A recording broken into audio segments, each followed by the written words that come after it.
All right, welcome back to another Cost Mentality episode 19, baby! 19, pick 19. And as you can see, we have a very beautiful guest with us tonight. For those of you who don't know, Cost Mentality podcast is hosted by three law enforcement individuals who met in the academy, two of which are United States veterans. Thank you, fellas, for your service. We started this podcast to really open up the stigma and get rid of the stigma around talking around mental health. The three of us have used each other as a lifeline for about 8 years now, talking about everything from thoughts, anxieties, just all around issues, things like that. And we decided to start this podcast to try and really open it up to get the conversation going and really stop the never-ending, what it seems to be, mental health problem around veterans, around military, around parents, really around everybody. So with that, we talk about a slew of different topics. Today's topic, a slew, because we don't want to say a plethora. A plethora. We've used that word too many times. So today we have our guest, Miss Jennifer Bailey, who is going to bring, I think, one of the more interesting topics we've dealt with, especially after our second to last episode, the body dysmorphia. Episode 16. Being larger, people have an issue with weight, things like that.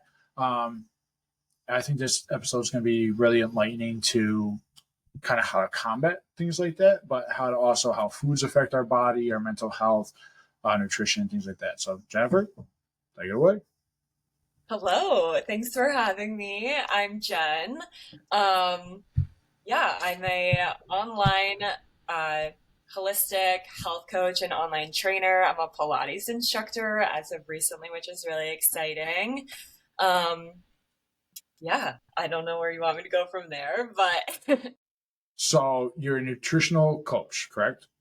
Yes, I'm a nutrition coach. I kind of identify myself as like a wellness coach just because I really target a vast amount of areas. So I primarily work with women, working with nutrition, working a lot with fat loss, body recomposition, but I take a big approach with behavior change, mental health, because a lot of the root with food and trying to change our bodies is actually much more behavioral than it is just the food you put in your body or how much you're working out. The reason why people have such difficulty changing is because they're literally changing their habits that they've solidified their whole life, right? So I take an approach that really gets to the root of who you are, what's your diet experience, what did you grow up with, that sort of thing, and start changing those things and your mentality so then you can actually lose the weight and keep it off. So how did you get into this field? Yeah, so going way back to when I was younger, I was always interested in health, nutrition since I was like in fourth grade, right? I listened to a little bit of the last podcast about body dysmorphia, and I remember the guy saying like, hey, I was dealing with this when I was in like third grade, and that was the same thing for me, but just on a different spectrum where, being a young girl, and I think most young girls experience this, is they start learning about diet culture and you grow up listening and watching the women around you, and you start picking up disordered eating habits, right? Like we, as women, you talk negatively about your body. And I think men do this too, just in a very different way. And you guys kind of spoke about that on the last podcast. But you start retaining those things, learning by observation. So I started very young with getting into nutrition and health. And just throughout my life, I was always like, okay, how can I be healthier? That sort of thing.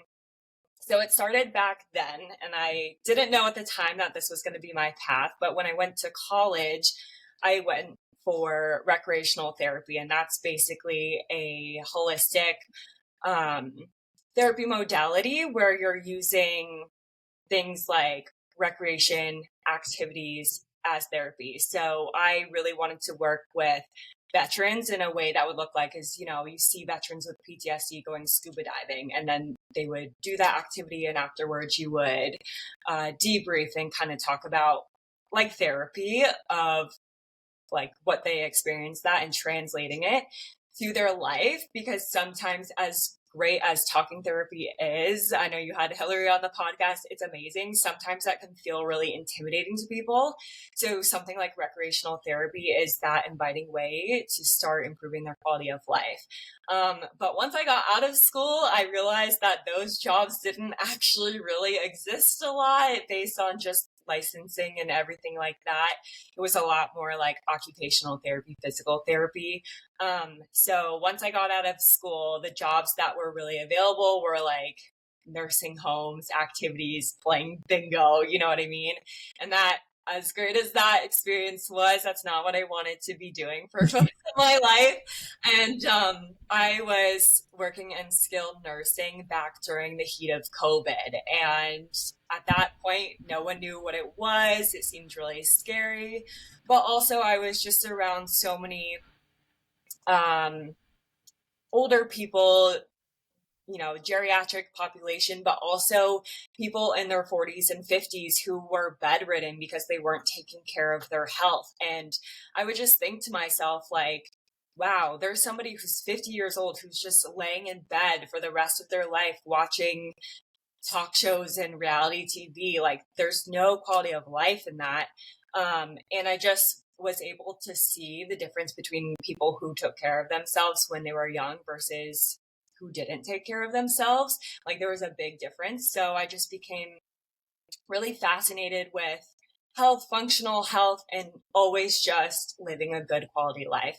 So I ended up leaving skilled nursing, and I realized, like, I want to go into holistic health because I want to help people, get to the root of their issues and just make a better life in general. So I decided to quit that job, and I went back to school for holistic nutrition. And I started my coaching business in 2021. And during that time, I started bodybuilding. So I just dove straight deep into the nutrition fitness aspect. And that's kind of where I ended up today. And it's definitely evolved since then, but that's kind of my background story.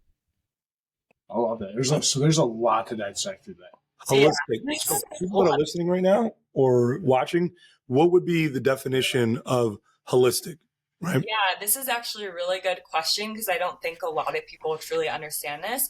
So, if you're scrolling on social media, you might see like a holistic coach, and what they're talking about is eating like whole foods all the time, being very natural, right? Using like essential oils and herbs. For me, I speak about holistic wellness or coaching as like a 360 view of a human, right? So yeah, we have our nutrition, we have our physical health, but we also have our mental health, our lifestyle, our careers, our family and relationships, and all of those things intertwine. Like, I tell clients all the time, actually, when I first started coaching, I had them do this exercise where they rated different parts of their life. So if you're someone who's really stressed about money or really stressed about your relationships, that might start to integrate into your eating habits, right? We kind of, before we started this podcast, we talked about emotional eating, right? Those things are going to show up in maybe that area, or you might start to develop autoimmune conditions because you're so stressed and you're causing inflammation in your body. So for me, holistic is how your primary food, right, like your lifestyle, integrates with that secondary food, which is your physical health and the food that you're actually putting in your body. Oh, shit. So with that, how does it affect your body? So when we kind of talked a little bit about, sugary eating and prime example. Yep. Using food as almost as an escape. Yeah. I think a lot of people don't realize that what they're putting in their body truly does affect, because, they'll be like, oh, I don't eat bad. I'll have, not that pizza's bad. We just had, our BFs, our two slices. Pizza Podcast Friday. Pizza Podcast Fridays. It's a tongue twister. Earlier today, which we do every week. But when you do that, then one day you have McDonald's, then the other day you have a large deli sandwich, the other day you have all these, Chinese, putting these things. How does how do they affect your body, and how does that affect your mental health? Yeah. So food is medicine, food is information. So the food that you put in your body, and every person's body is completely different. So Chris, you could eat one thing, and then Angel, you could eat another thing, and your body will react completely differently. And that's just how it is. We all have a different biology, which we talk a lot about, like bio-individuality. So not one thing is going to work for everyone. So food is information. Food is information. So what you eat in your body's going to react to. So if you're eating a lot of processed foods like Chinese food, pizza, etc., that food, because it's so processed, and a lot of food in America has a lot of chemicals and whatnot, right? You're kind of feeding that inflammation in your body. And when you have inflammation in your body, you're going to start to create symptoms, right? So a lot of people might have autoimmune diseases like arthritis, or if you have constant blood sugar spikes, you might cause diabetes, things like that. So it's really just causing stress on the body with the food that you eat. So, and so many layers, but how do you go about fighting this? I feel like a lot of people, they may connect the two a little bit. Where does one start to do this? How does somebody find, okay, let me go to a nutritionalist. Let me find a nutritionist I like. Well, let me find a nutritionist I trust. I almost feel like it's food therapy, right? Is that that's almost like the way I think of it. How does somebody go about going, okay, let me take this step? Because what is going to a nutritionalist all about? How is that going to help somebody? How is that going to help their mental health on the long end? Because of the way you describe it, you're not just a regular nutritionalist. The way you go about it is you kind of do a therapy portion to this. You talk about, okay, let's talk about your life a little bit. Why do you eat the way you do? Okay, when you get stressed, you eat a lot, or when you deal with this situation, you tend to gravitate towards this intake, whether it's alcohol, it's food, it's whatever else. So you dive into kind of twofold. So how does somebody really approach getting a nutritionalist? Mm-hmm. And then we'll go from there. Yeah. I mean, every single nutrition professional is going to be different, right? Like online right now in the social media world, you have like a vast amount of people who are in the online fitness nutrition space, but they're not going to offer that therapeutic piece where someone might go a little bit deeper. So you have like your nutrition coaches, you have nutritionists, you have dietitians. Dietitians are people who are clinically trained, and they, go to school, get their master's degree, things like that. And they're going to be more in like clinical settings. That's going to be the top of the top. But a lot of people can, get through with working through with a nutritionist or nutrition coach, honestly, very easily. I feel these days now there's so much access to different people online, making it more accessible to more people. And it's really just finding the right person who's kind of working with your niche. So if you're someone who really does struggle with emotional eating or stress eating, and you want to get to the root of those behaviors, you're going to want to work someone more like me, who's going to really target those issues, versus like my husband, he's a bodybuilding coach, right? If you just want the numbers, you want it spit at you, you want to just follow the portions, you're going to go with a coach like him. We need to get in contact with him. Make us his guinea pig. Yep. You use the key word, inflammation. All right. Yeah. Where does the inflammation really start in the body? Like, when do you start it? Because obviously you said earlier that mental health is a big component as the effect of bad eating or bad diet or different variables. Where would you say somebody starts to feel that inflammation in their body first? Yeah, that's a really good question. So your body is all interconnected. So two good questions.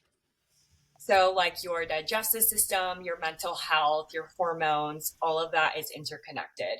So when one part of the body is in dysfunction, there's going to be another area that is as well. So a lot of times it starts in the gut. A lot of people have gut issues. That's where the inflammation starts, because if you're eating those bad foods all the time, or you have limited nutrition, then your digestive system is not going to be able to what your body's not going to be able to absorb the right nutrients. Maybe you're not getting enough.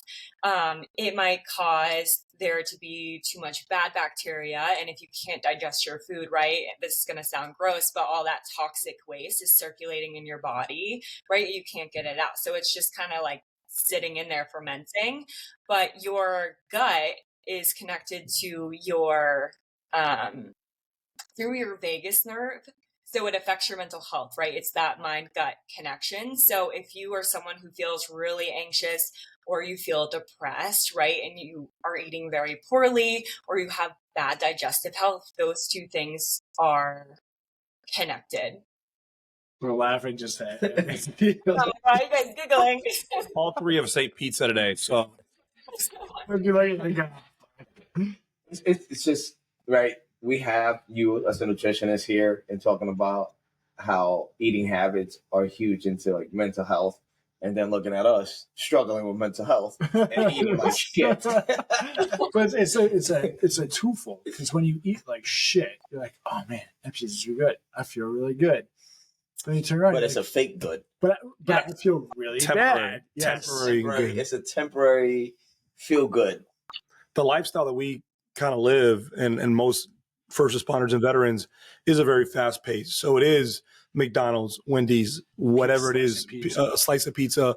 It's not a salad, because in my mind, I know that the body almost wants to retain as many nutrients as possible because it doesn't know when it's going to eat again. So for me, if I have a salad, it's not enough. But it can be. Eating a specific amount of greens and maybe some grilled chicken or something is more than enough. But it's almost like your mind tells you, eat more, so I can be fulfilled, when in reality, it's going back to like, the elementary, middle school, or high school cafeteria food where they have the veggies, they have this, they have that. There is none of that. There's some days when my wife looks at me and goes, you haven't had one vegetable today. You haven't one fruit. Carbs. All carbs. And like I said earlier, I know it sounds ridiculous, but I've never took a liking into nutrition. And recently it's something that is important because, like you said, inflammation, I feel like I don't feel healthy. We'll go to the gym. And again, another thing that veterans and first responders love to do is work out, because that's our coping mechanism. So we think, oh, we're going to the gym for a long time, so we're going to burn it off. No big deal. I can eat like shit. So it's Starburst, it's some Skittles, it's a piece of chocolate, it's a ice cream because my daughter wants ice cream, it's pizza because we're doing the podcast. Yep. So it's always something. So for me, if there was somebody out there that's listening and feels the way that at least that I do, I'd like to know how you go about addressing where to start, because we've talked about like reality, real expectations. If you just decide to cut all the things you've done for all your life, like you said earlier, it's almost not something you'll retain. Yeah. So what would be some advice that you can give somebody starting off, and how to get these like micro habits, started? Yeah, absolutely. Actually, micro habits is a word I use all the time. And I actually have a cop on my client roster, and she works night shifts all the time. So I've actually dealt with this firsthand. And that was exactly the challenges that she had as well. Is like, I'm on my feet all the time. I have no idea what I'm going to be doing on my shift. So the easiest thing to do is to reach for those convenient foods, right? And there's also a reason for that. One, it's super convenient to go get McDonald's. But two, if you're working a super high stressful job, well, what does your brain want automatically, right? You want quick energy. So you're going to want to get those high calorie, high indulgent foods like burgers, fries, right? You want something that tastes good. You're working a stressful job. You also want that dopamine hit.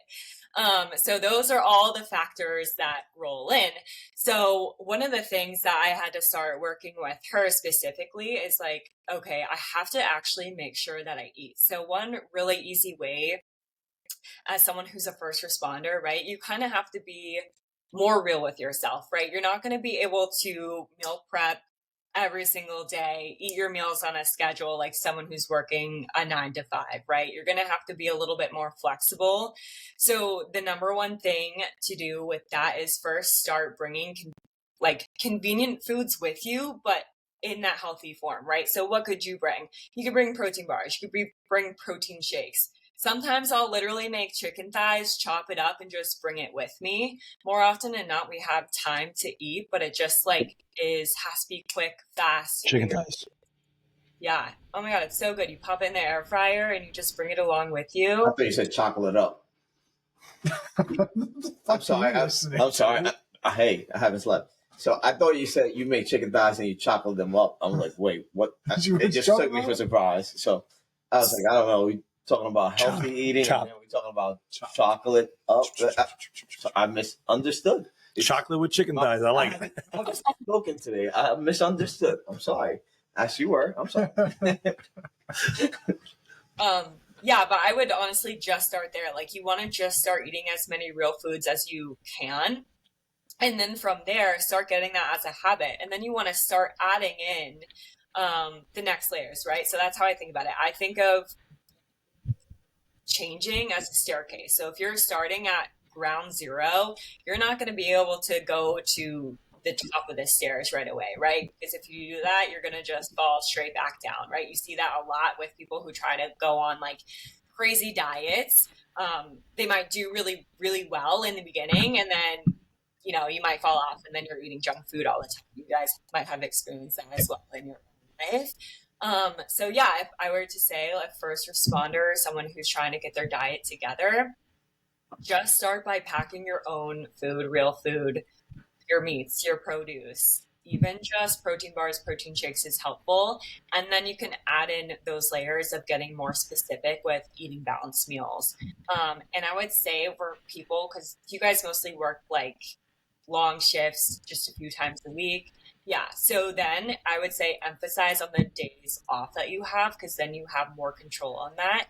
And then you work on the days you have off first, and then on your shift days, you kind of make it work. And as you get more comfortable, it's going to become a lot easier. You think out of the box, and then you're able to apply it to those days as well.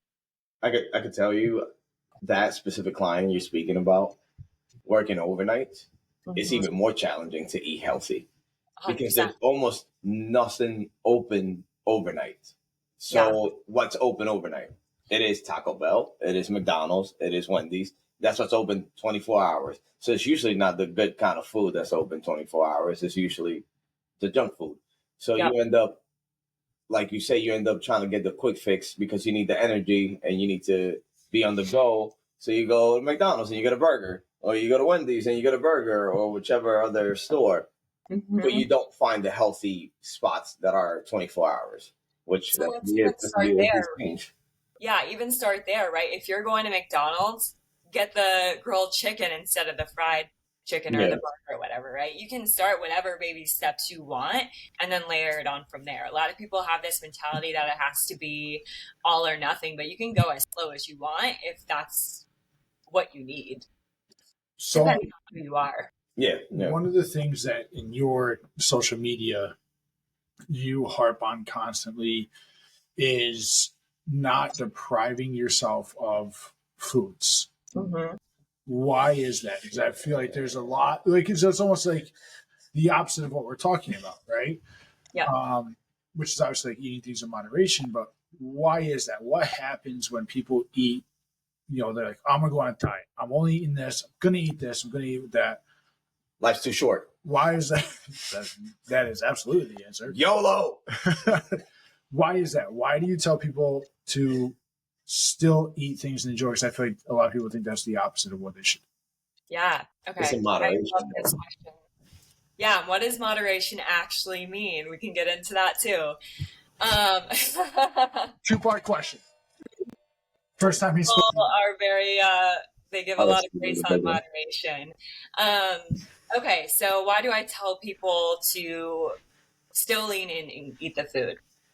The reason this is because if I tell you, Chris, you cannot eat pizza ever again for the rest of your life, in that moment, what do you feel, right? You're like, fuck, I want to eat pizza.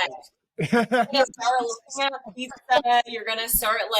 You're gonna start viewing it and almost like romanticizing that food. You're gonna be like, oh, that pizza looks so cheesy. It looks so amazing. I want to eat it, right?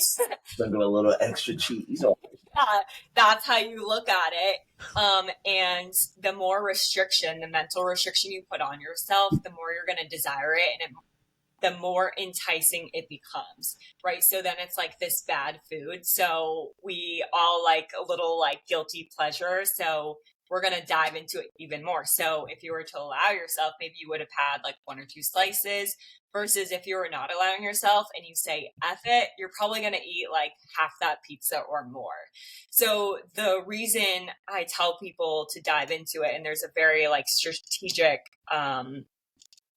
process I make my clients go through, but you want to fully allow yourself to eat the food. And what I mean by that is not to say, oh, I'm allowed to eat this whole pizza, right? It's not a binge, but you're mentally allowing yourself to acknowledge that you can eat any food you desire. If you wanted to go get a hamburger right now, you could go do it. If you want to go get fries, you could go eat fries right now.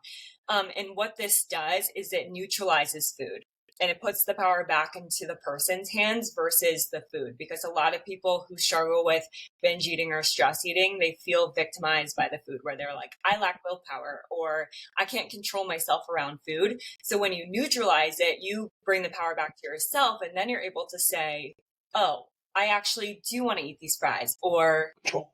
no. You said that word control. Can you talk about that? You said you lose the control is what we always talk about. So that's what people think, right? That's what we come up with in our mind. We have these stories in our mind where we're like, oh, I have no power over the food I put in my mouth. So if someone's super high stress and they're like, I'm going to eat a bag of cookies right now, and then they end up eating 15 cookies, they're thinking to themselves, I can't stop. I'm so stressed. I need this energy right now. But that's not true, right? That's just what we tell ourselves because we're mentally restricting ourselves, or we're looking for that dopamine hit to release that stress, right? Because when we eat, that's releasing the energy in our body, which is ultimately what we're looking for. So like the same thing where you feel really good from working out because you're releasing stress, people get that same feeling through eating food. So I have a question. So I deployed twice overseas, like not in the United States. I have one deployment in the United States, but overseas I deployed twice. And I had a buddy of mine. He would be on a diet like to the point where he would only eat chicken breast for the most part. But then he had 1 day a week where it was his cheat day. Mm-hmm. And I felt like everything he did throughout that week, he messed that up in that 1 day because of the way that he ate that one specific day. It was just like, I used to watch him because we used to work out together, like huge dude, another police officer. So like, dude was buff. So he obviously knew what he was doing. But looking and like watching him eat, like I said, throughout the week, just chicken breast and eggs in the morning, like he was very structured. And then on his cheat day, it was just like complete chaos. Yeah. How do you feel about, let's say, having a diet and then having a cheat day as opposed to doing it the way you're saying it, which is treating yourself? Yeah. Treat yourself. Treat yourself, don't cheat yourself. Parks and Rec. Treat yourself. Sorry. Yeah. So I'm going to answer this question in kind of 2 parts. So the way that I go about it is to teach clients to kind of become more empowered to make the decision. So even if you have a craving, maybe you're not leaning into it every single time. You have to make that decision for yourself and learn how to take responsibility for wanting a food, right? If you eat that slice of pizza, okay, I decided to eat it. So if I feel bloated, whatever after, that was my choice. Now I consider that like the classic bodybuilding style, right? You go on your plan for a certain amount of time, and there's a strategy behind this, right? For fat loss is you put your body on this plan, and then you have like a cheat meal. Part of it is for like a little bit of mental relief, and then another part of it is to give your body a break so it can respond even better afterwards. So in the right setting and with the right process, I think it works great for the people with the right mentality. However, it can definitely be misconstrued to be a glorified binge, right? People feel like they have a lot of control when they're eating Monday through Friday, very restricted. But then when they say, oh, I'm going to have a cheat day, and it's not using that actual strategy, it's just a glorified binge, but because it's a cheat day, it feels a little bit better mentally. It's like what's the movie with Ben Wallace? He just goes freedom. But it was like Braveheart. It was mind-blowing to watch him like have the cheat day. Because when I tell you, he used to eat like an absolute animal. It was everything and anything during that whole day. And then the next day he'll go back to chicken breast and eggs and what. I was like, bro, how do you do that? Yeah, and I mean every person is different too. Like my husband sitting here, he's a super big guy. Like after his, shows or whatever, he could eat. We would have. Bring him on. Bring him on. We want to see some biceps. We want to see some Darian. Darian, come on. Well, he has a big smile and everything. Come on. Yeah, bring the biceps. This is an absolute. We want to see some biceps. Give us a flex. This biceps is Redcon. Redcon 1. I love Redcon 1. American made. I do love Redcon 1. Yeah. What are we talking about? Bodybuilding. Cheat day. Oh, we were talking about nutrition and cheat days. Yeah, and they were asking my opinion on it. On cheat days? Yeah, and then I said, well, his friend, so basically his friend would eat clean Monday through Friday and then have just a chaotic cheat day. And like then absolute chaos. Yeah. In one day, just lose his shit. And I feel like this is good. Because a nutritionalist who's also done bodybuilding, and this guy's an absolute tank of a human being who is bodybuilding. I don't see it. But I think a lot of cops want to be big guys, right? That's their thing is I want to bulk up. I want to do, okay, not you, but a lot of cops want to do that. So I think you get both ends of the spectrum. Just people that do want to just be healthy and want to do those things. And obviously bodybuilding is still healthy, but and then guys that just want to be absolute units. But both of them dive deep into the nutritional aspect and the cheat day. So Darren, how does that impact, with your end with cheat days and bodybuilding? You're just trying to grow muscle in dieting and nutrition. I mean, if you don't care how you look, every day is a cheat day. But if damn, dropping gems. Off the bat, dropping gems. But if you care about how you actually look, then the less cheat days you have. I care, but I can't. You got to look at it like this. So you want to provide yourself a grade on your nutrition. So if you're eating, let's say, 4 times a day for 7 days, that's 28 meals, right? So if you're cheating one day out of those 28 meals, so that's 24 out of 28, the longer you cheat, the lower and lower that grade goes. You're not going to get, an A+ body on a C+ effort when you're looking to, look your best. So if that's what you're putting into your body, you're putting in, C+ effort into you looking your best, and, that's what you're going to get out of it. The more effort you put into really being consistent and being, conscious about what you're putting into your system and what you're putting into your body, the better you're going to look out of it. So it's portions, right? Like we were saying to Jen, she was saying that you can eat pretty much whatever you want. Right. Just to misquote her right now. But it's how you portion your meals. Like you can't have 3 burgers back to back to back and think that somebody that had the 1 burger is going to look the same as the person that had the 3 burgers every day kind of deal. Right. Well, I mean, you could, but the idea is calories in versus calories out. No matter what diet that you look at, whether it be a pescatarian or, keto or whatever you're looking at, the overall arch of the diet, the overall goal of the diet is calories in versus calories out. So if you are going to eat 3 burgers and eat, 3,000 calories in a meal, cool, do that. But you also have to be able to burn those calories at the same time if your overarching goal is to lose weight. If you're looking to grow and be an absolute unit, you can do that too. You can eat 3 burgers at a clip, but if you're the MBR. NBR? Yeah. Your BMR. BMR. If your BMR, sorry, I'm dyslexic. If your BMR, your basal metabolic rate is, let's say for the average person, 2,000 calories, and you're taking in 4,000 calories, yeah, you're going to be fat. Yeah. 4,000 calories.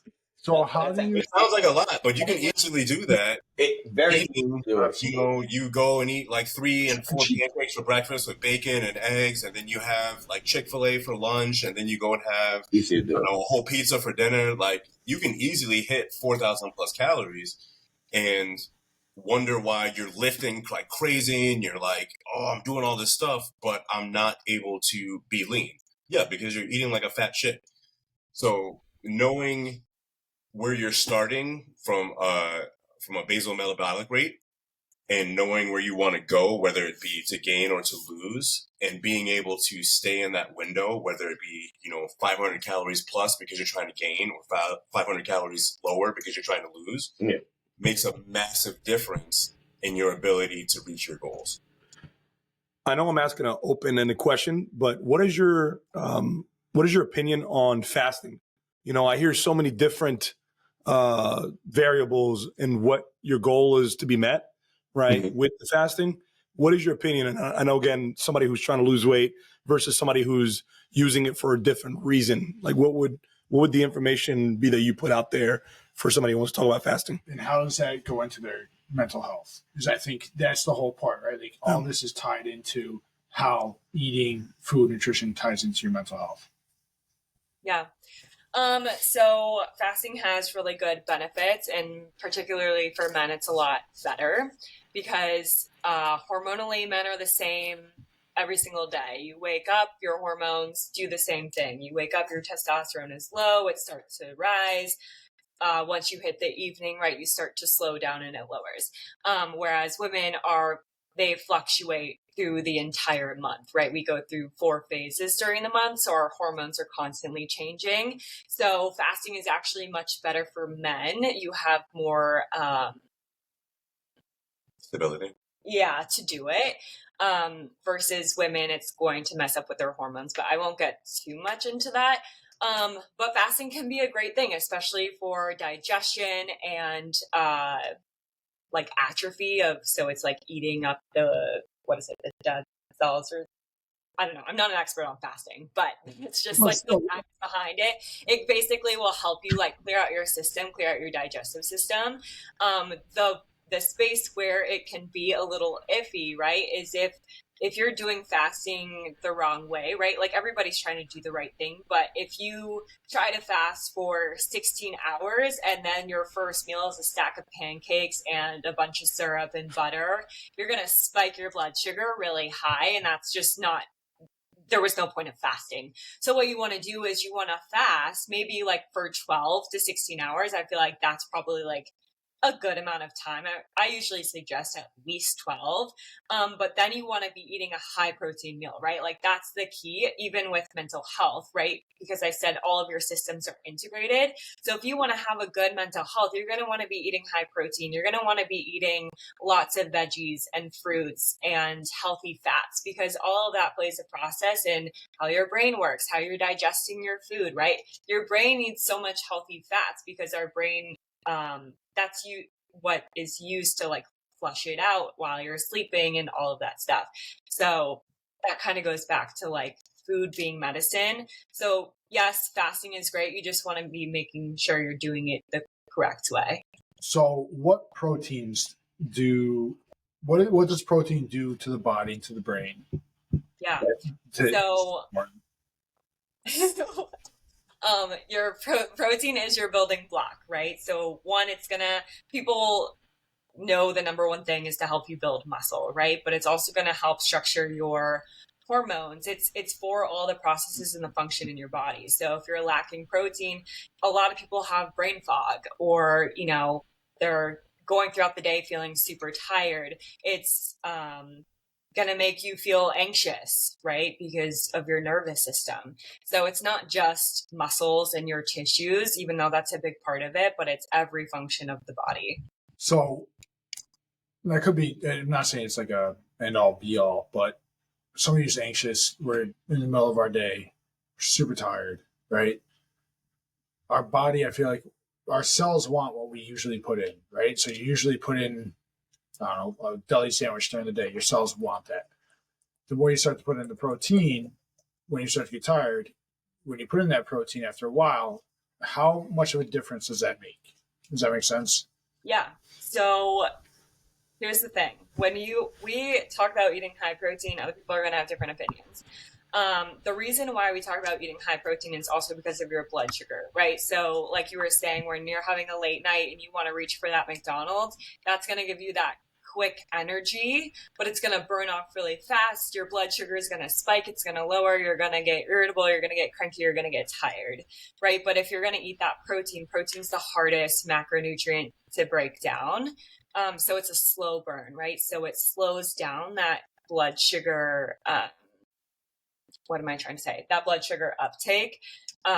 So it's going to make you feel more stable. It's going to make you feel more satiated, and you're going to not feel the hunger pains as much. So if you eat fries, for example, if it's a late night, you're eating fries, you're probably going to be hungry within the next 2 hours, versus if you're eating protein and like a healthy carb and a healthy fat, you're going to probably last about 4 hours naturally. I would say that's like the natural key target, is to get hungry every 3 to 4 hours instead of these crazy hunger like waves of getting super hungry and then binging and then getting hungry again and then binging. So what's your guys' take on, I know a lot of cops do it in military, the hummus fit, the redefined meals, things like that. I call them the meals on wheels. Those are easy, easy to buy, refrigerate, freeze, whatever else. You can choose what you want. Are they, I want to say somebody was saying, I was like, pick a side, but are they a good enough option, especially for law enforcement on midnights, right? A lot of these guys on midnights, that's what they pack. It gives them a healthier option than McDonald's and things like that. Is this a healthy and an optionable way for first responders, even just families, somebody on the go, construction, a good meal intake as you go this route? Like the prepped meals, like yeah, yep. Yeah, that's exactly what it is. Those like prepackaged meals. Yeah, prepackaged. I think they have a lot of sodium, and that's a huge problem. That is exactly what I was about to say. I was like, usually the prepackaged stuff is super high on sodium, right. And a lot of people are very against sodium, and I don't know where this war on sodium came from, but sodium is excellent for your body. What you want to avoid is the chemically processed sodium. You don't want table salt. That is bad for you. But sodium is great for your body. It helps with water retention. It helps carry nutrients into your muscles. Like, you need sodium to survive. When you become sodium deficient, that's where you get all your muscle cramps from. You find it hard to generally move. I had a buddy of mine who I lived with when I first moved to Charleston, and he called me up one day and he was like, "Bro, I can't move my legs." I was like, "What do you mean you can't move your legs?" He's like, "I literally can't move my legs." And after I went to our apartment, because we were living together, he had me carry him down 3 flights of stairs to the emergency room. And after they did a bunch of tests, they just found out he was deficient in sodium. It was sodium, but potassium and magnesium. Magnesium, yeah. Potassium deficient. So have you ever heard of people that when they get cramps? I know that at least I used to, being an athlete. Used to. Pickle juice. Okay. Like when they cramp, they have pickle juice or mustard. Yeah, that's what I said. Used to. It doesn't look like it anymore. Is that a common thing, or is that like a myth? I feel like it's more common for people to be deficient in potassium and magnesium, and because a lot of people get cramps and they're like, "Oh, I just need to drink water." Mm-hmm. But 99% of the time, you don't need water. What you actually need is potassium or magnesium. So how do you fix your water? What's that? How do you fix your water for that? How do you fix your water for that? I mean, electrolytes. There's definitely electrolyte packets that you can add to your water. If you want to do Gatorade, you can do Gatorade, but again, Gatorade is really high in sugar. You can get, zero sugar Gatorade. But if you find yourself cramping a lot, just consume more salt. And as long as you're drinking enough water, your body will get rid of any extra vitamins, minerals, anything that it doesn't need. It will excrete all the extra stuff. The same way you can take vitamins, pills, if you take like a vitamin pack and you take a bunch of that stuff, you take the vitamins or you take a pack of vitamins, and then like 2 hours later you go to pee and it's like crazy bright yellow, it's because 90% of that stuff you didn't need and your body's excreting that. So as long as you're drinking enough water, you can consume sodium, pure sodium, not table salt. But if you ever find yourself cramping and like you're sleeping at night and you feel your muscles cramping up, or you're going to work out and you feel your muscles cramping up, or post-workout you feel your muscles cramping up, 99% of the time all you need is more salt. Can I ask you a question in reference your mental health? How does that help you out with the gym?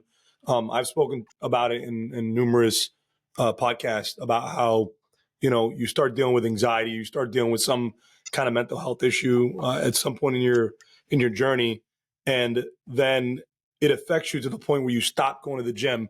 Now, I don't know you, and I'm looking at you, and you seem like you can lift this house. Okay, which means you probably don't skip the gym, and I'm assuming that's kind of like a lifestyle, right? You go to the gym. I think we all like to either do jiu-jitsu or go to the gym in some capacity. What would you say maybe has happened to you in the past, or how did you get through that, you know, to get through that, the speed bump? Well, I mean, for me, working out is very much, I have to have all my ducks in a row for me to be consistent working out. Like, a lot of people see me and think like, oh, you must love working out. It's got to be like your life. You love it. No, I generally don't like it that much. It's hard. Everything's heavy. I don't enjoy lifting. What I do enjoy is looking a certain way. And at some point, the ends have to justify the means. So Jen and I go through this all the time, where how I approach the idea of working out and fitness and exercise is totally different than the way she approaches it for her clients, where I'm more of the person that's just like, shut up and do it. If this is what you want, just do it. Where for a lot of people, that's not their mindset. They don't necessarily want the end result. They need the journey. They need to know that the journey is important to them, and knowing their why and knowing they need a purpose. Exactly. They need the purpose. And for me, it's more so, if I know there's a show coming up, or if I know there's an end goal, like, all right, I'm going to get on my stuff and I'm going to do it. I can say for you, maybe you're already so far ahead in your journey that you already know your purpose. So it's the shut up and do it to you is like, I know the purpose. I know why I need to do this. For somebody else, the shut up and do it may not work because they need that purpose. They need the journey. They need to figure out how to begin and where it's going to end and how it's going to look when it ends. Exactly. So they need that whole in between. And that's why when you do the shut up and do it, it doesn't work. You're taking that whole in between away from that individual. Exactly. I've already been to the end. I know what happens. Exactly. Yeah. And I can be like, I know if I do this, if I sacrifice for that next 6, 7, 8, 9 months, I know I'm going to get there. Yeah. Whereas somebody else might be trying to lose, 50, 60, 100 pounds, and they don't know what that looks like. And so me being like, all right, well, this is where you want to go. This is what you have to do. Just do it. Do it. Like, I don't know what that looks like, so I can't put myself in that mindset to be there. So my wife and I definitely approach the fitness mindset totally differently. And for some people, especially the clients that I like to work with, it works very well. Like, people who know what they want to do and they're like, I know I want to get here and I know how to do it, but I just need somebody to get me there. Those are my people. Those are the people that work really well with me, because I'm going to push them further than what they're capable of doing. Whereas people who are like, I know where I want to go, but I don't know how to get there, and I don't know how to mentally push myself to get there, that's my wife's bag. Because she's going to take them through that whole process and be like, I know you don't know how to take the steps that you want to take, but I'm going to show you every step of the way how to get there. Me, that frustrates me, that you can't be like, all right, do I go left or right foot now? Yeah. You just took the right step, so take the left. Like, come on. He's very neutral in his mindset. So, like, your question about the mental health part of it, for him, it's definitely more physique space because you already have such a neutral mindset about like stress and mental health. Right. Like, I remember the first time he ever got stressed, I was like, how do I deal with this? I've never seen this in my life, because he's so simple. He's like, you do it or you don't, or, you know, like very simple to life. So I think that's part of the reason why too, like he doesn't feel as, he like knows that it does really well for mental health, but he's like, look good, feel good. Like that's the answer. Yeah. Yeah. I'm very much a person that's like, if you have an emotion, sit in that emotion, but also there's a solution to whatever problem that's causing you that emotion. Like, I'm very much a black and white type of person. So she's referring to, like, I started a business, my business started to go under, and I needed to figure out a way to get out of that situation. And I got very, very stressed about it. And once the solution presented itself, I was fine.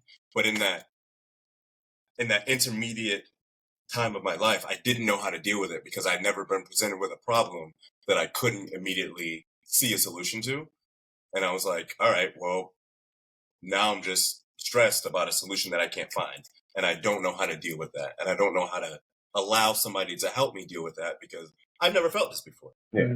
Usually I see problem. I was like, all right, I'm mad about this problem or I'm sad about this problem, but here's how I get through this. So like, I'm going to allow myself to sit in that sadness or anger or depression or whatever it is for a few minutes. But I know that on the other side, this is how I deal with that. You got to give yourself credit though. No, you got to give yourself a lot of credit for that, you know, at least in my perspective, because that's not the way I think. You know, I think exactly like you do in the sense of if there's a problem, I fix it. But, you know, when the anxiety and stuff started to happen in my life, I didn't know what the hell it was. I was always like you, like, let's go. You know, I'm in the United States Marines. You always got to play this tough guy. He was in the Air Force. We are all cops. We have that control mindset. You know, we're used to controlling the environment. So for me, you know, you deal with a problem and you don't know the solution and you don't know how to ask for help.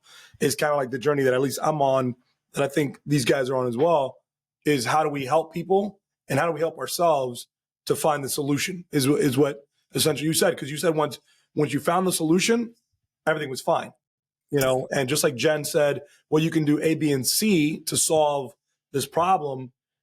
For me, at least with anxiety, it's like, okay, well, the emotions, nobody wants to feel those emotions, right? Nobody wants to feel sad or down, hurt, depressed, fearful, whatever they come with, especially when you have that mentality you do.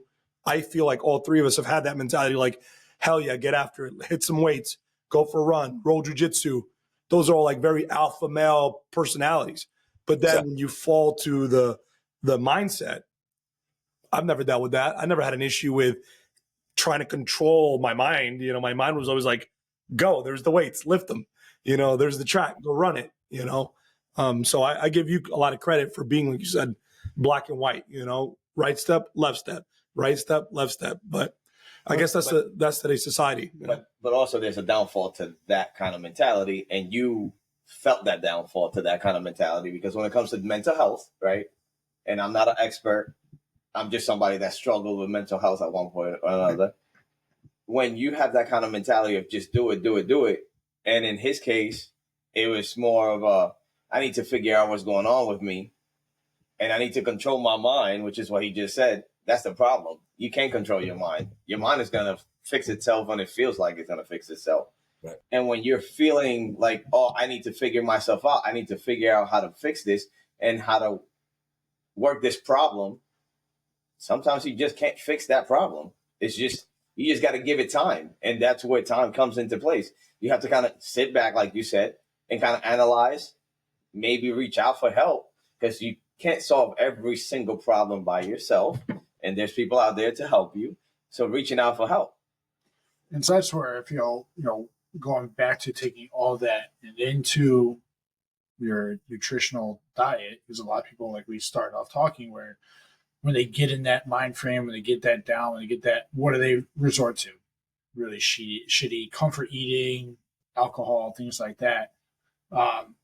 Where I feel it's important what you guys talked about, your nutritional based diet, But to me, it almost seems like protein is one of the best ways to help combat those things, which isn't what a lot of people are going to think about. Is let me eat a good, whether it's chicken or whatever else, right? They're going to eat, fuck this, I'm depressed, I'm going to eat Chinese food because it's comforting, it's shitty, it tastes really fucking good.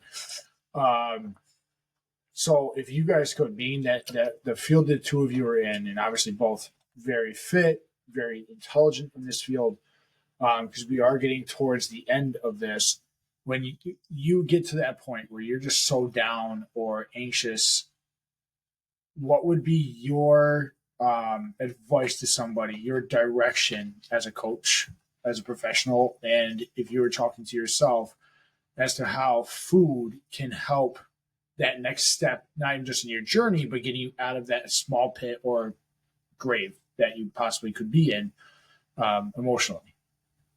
Yeah. I'll take this one, I guess. Well, I think we're going to both say the same thing. But go ahead. Oh, okay. Well, Say it at the same time. I don't know what he's gonna say.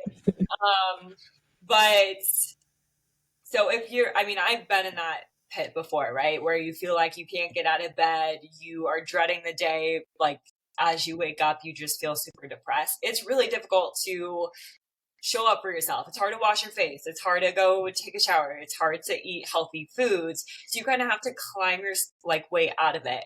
And the thing that you have to realize is whatever, and I'm just going to use the word habit for lack of better terms, but whatever habits you're doing and you stack on top of it, that's what you're going to feel. So if you're numbing out watching Netflix, you're numbing out watching TikTok, you're drinking booze, you're, no offense, but if you're numbing out on video games all day. We love video games.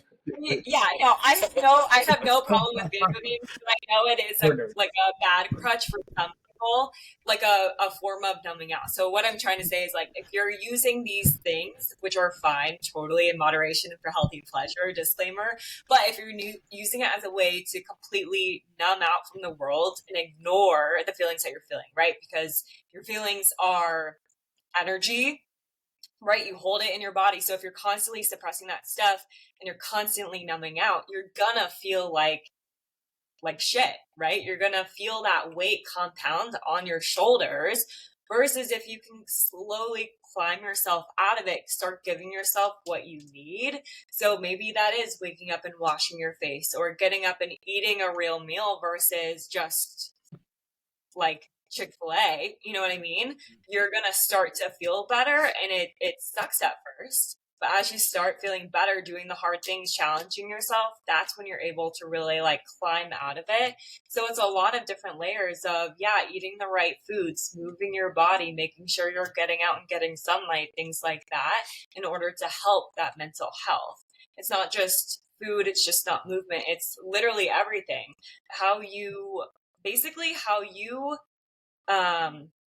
Your physical body is the reflection of how you feel about yourself, right? It's if you are constantly sabotaging yourself, you're probably not feeling very great about yourself. So you want to really reframe the way of oh, I deserve to feel good. So let me do these hard things so I can feel good. Once you start feeling good, that's where you find that momentum to keep going, because it's not easy. What about you, Darren?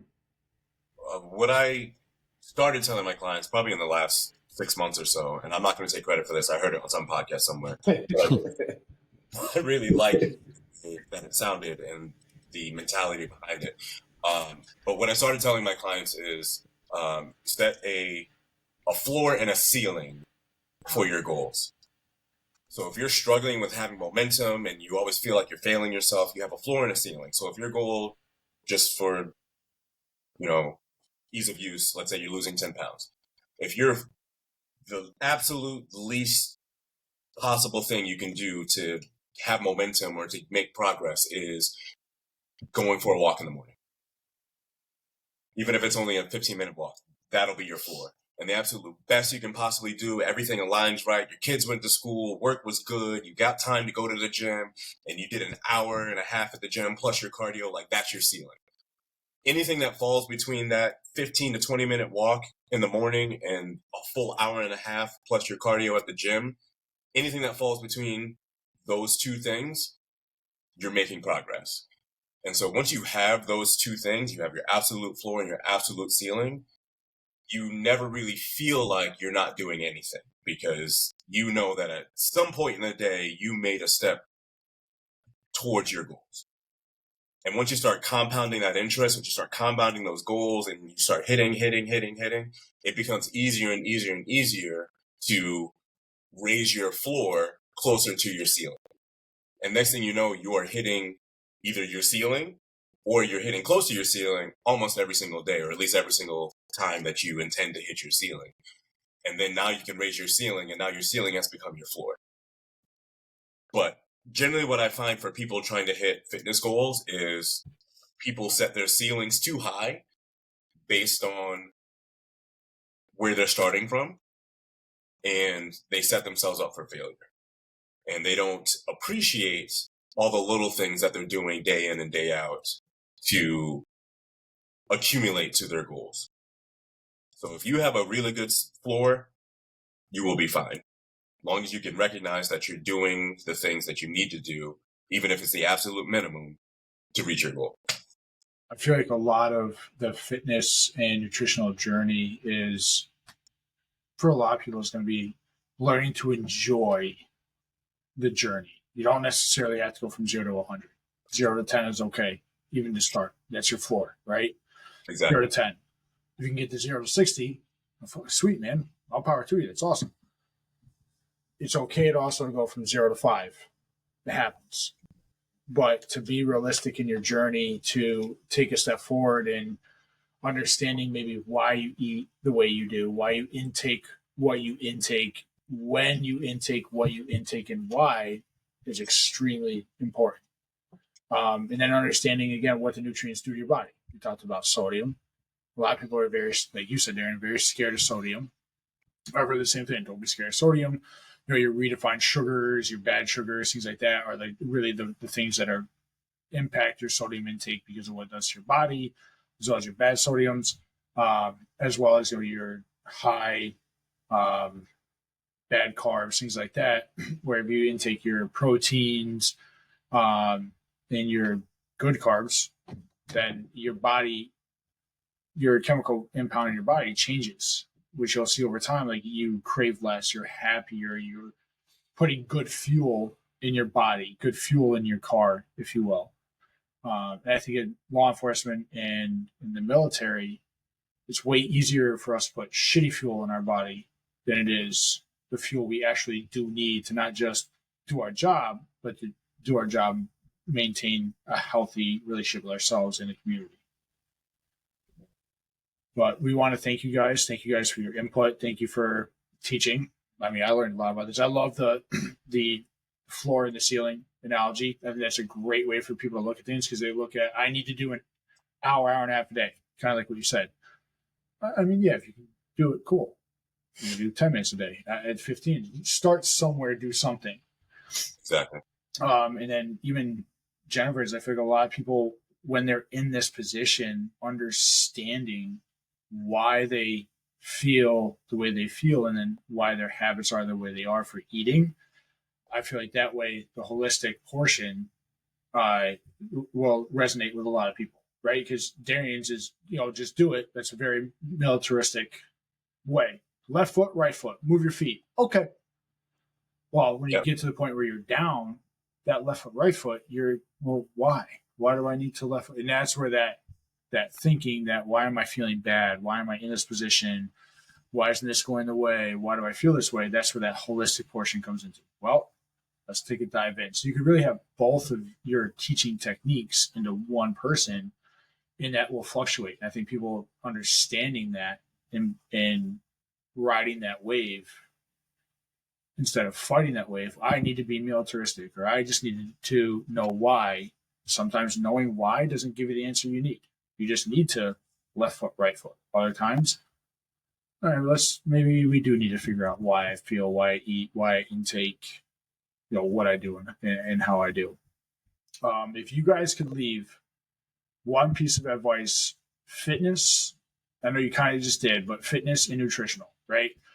I love the fasting. You hear people talk about fasting all the time. you get a great insight on fasting at 12 to 16 hours, but it's what are you eating after you fast, right? That was the big takeaway from that. If you guys could leave something for somebody as far as their nutrition, fitness, incorporating into their mental health, what would it be? Yeah. I guess my biggest piece of advice, if you're trying to get healthier and trying to improve your mental health, Chris, I think you just touched on it. I'm going to kind of make a two-part. But one, it's understanding yourself as a human and why you're doing these certain things, but then also taking that action step in order to do it. Because when you do struggle with mental health, like you said, it's really easy to ruminate on those thoughts and to kind of just simmer in that space and just be like, whoa, it's me. Life is really hard.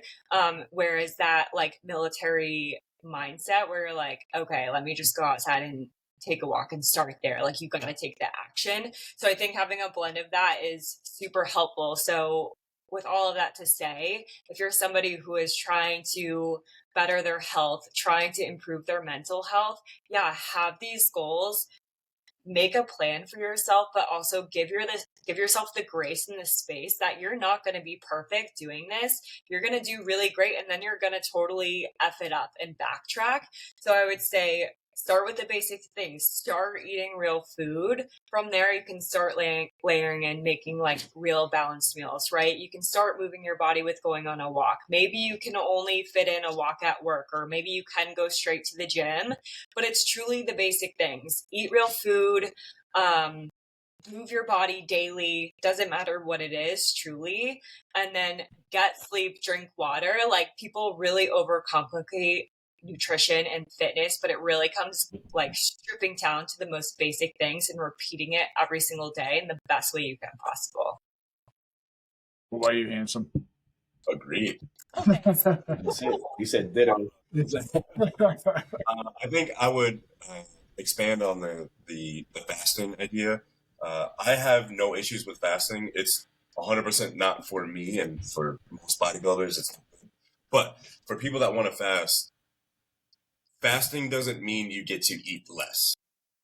And I think that's where a lot of people mess up, is if you're going to do a 16-8 fast for 16, eat in an 8-hour window, it doesn't mean you get to eat one meal and like you're good.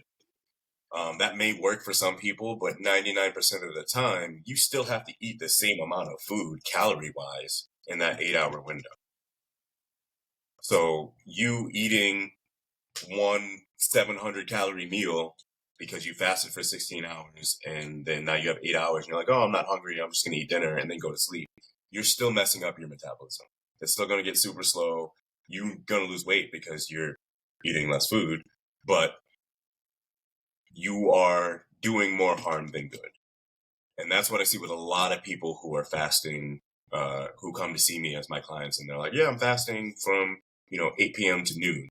I'm like, cool, but what are you eating between noon and 8 p.m.? They're like, oh, I have a big salad with chicken. All right, well, you're going to die. So enjoy. So you still have to look at what you're eating in that hour window and make sure you're eating enough to support the things that you're doing throughout the day. Yeah. If you're still going to burn, 2,000 calories, because, we're going to focus on our BMR, which 2,000 is about an average for, a full-grown human. If you're still going to burn 2,000 calories, you eating 700 is going to put you so far under that your metabolism is going to slow down. A huge deficit. To cause some detrimental harm to your metabolism. So make sure you're always eating enough calories to support what you're doing day in and day out. And a Google search will easily help you figure out how many calories you need to eat. And don't get so focused on not eating that you are, hurting yourself in the long run. Well, thank you guys. I mean, we all knew that nutrition is important in our mental health journey. I don't think we understood that how important it really is, the nutritional aspect and how it plays into our bodies, anxieties, the depressions, things like that, and how our body will react to what we eat until we spoke to the two of you. So thank you guys very much for your insights, your education that you gave us. I think, I have a lot that I took away from this. I think the viewers will as well. So We thank you guys.